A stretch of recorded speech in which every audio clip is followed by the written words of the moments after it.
everyone! I've been getting into the Halloween spirit, and what better way to do that than to watch the final episode of Only Murders in the Building with all of you guys. This show has been very special, and I have loved seeing everyone's reactions to it. Later today, I'm going to be answering some questions, and yeah, I can't wait. Share a magnifying glass emoji in the comments to let me know that you guys are enjoying it.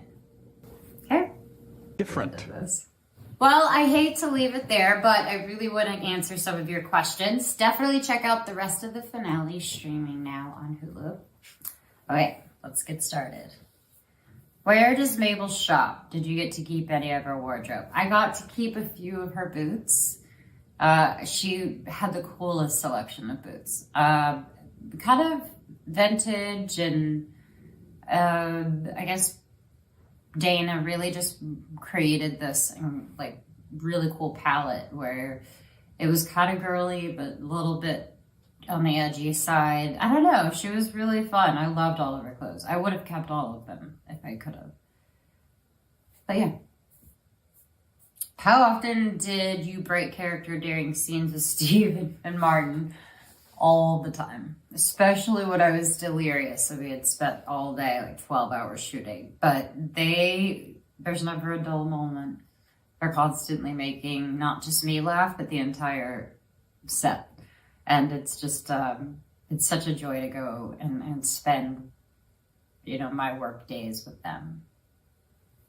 What drew me to this role is, I hadn't really been doing anything in the acting space for a while, and so the next step was I really wanted it to be strategic in a way, and I didn't think I would do a TV show again, but I just loved this concept, and I loved the structure of how we would shoot the show, and obviously being with two legends, it's not an everyday thing. It's really an honor to be sharing a screen with them and working with them.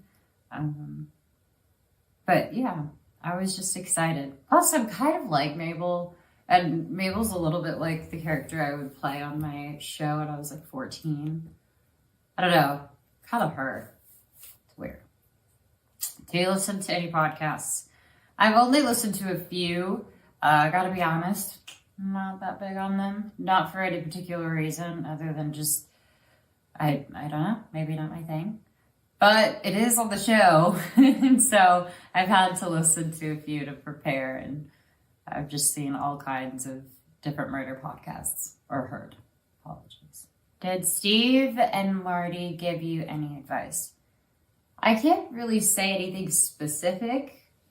I just know that, they are two people full of wisdom, and I felt like a sponge on set, just soaking in all the brilliance that they are. Why is Mabel's weapon of choice a knitting needle? I have no clue. I think maybe it's just something that she does to help her anxiety. At least that's what I've heard from people who actually do knit. I am not one of those people. I don't even know how to do it because I tried to learn.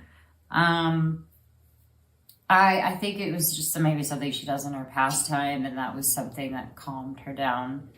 And it's what she has on her conveniently all the time. Can you describe Mabel in 3 words? Feisty, independent, unpredictable. Do you and Mabel have anything in common? If so, what? Basically everything. So I don't listen to podcasts, but I love true crime. I'm a huge fan of mystery solving shows, and I don't know, First 48 Hours, Dateline. I just grew up watching a bunch of that stuff. I probably shouldn't have been watching that stuff that young, but I did. And also I feel like I have appreciation for older people, and I also can be kind of a smart ass. Without giving away any spoilers, what was your favorite scene to film? I have no favorite scene. It's impossible for me to pick, just because every every day was different and it was exciting. The one that was the hardest and most memorable would have to be in the elevator where I'm wearing this puffy yellow jacket. We were there for so long, getting a million different angles and different versions of it. It was so complicated, and I never wanted to step foot in that elevator again.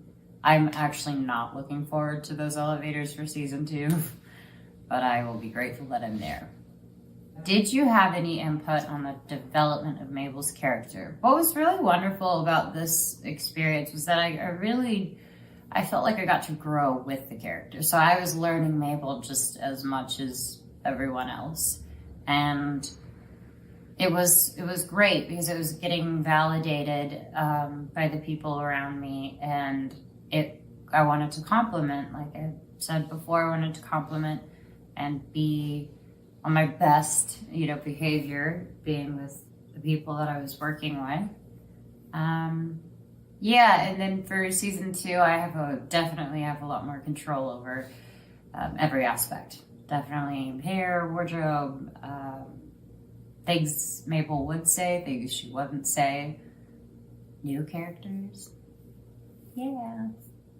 How did it feel returning to television as a lead in a comedy series? I was so happy. I was ecstatic. And I was also so thrilled to go to New York and work with everybody. It was like a whole entire new experience for me. Well, thank you so much, you guys, for sharing your night with me. I am looking forward to hearing your thoughts on the finale. And if you haven't seen it yet, the full season is streaming now on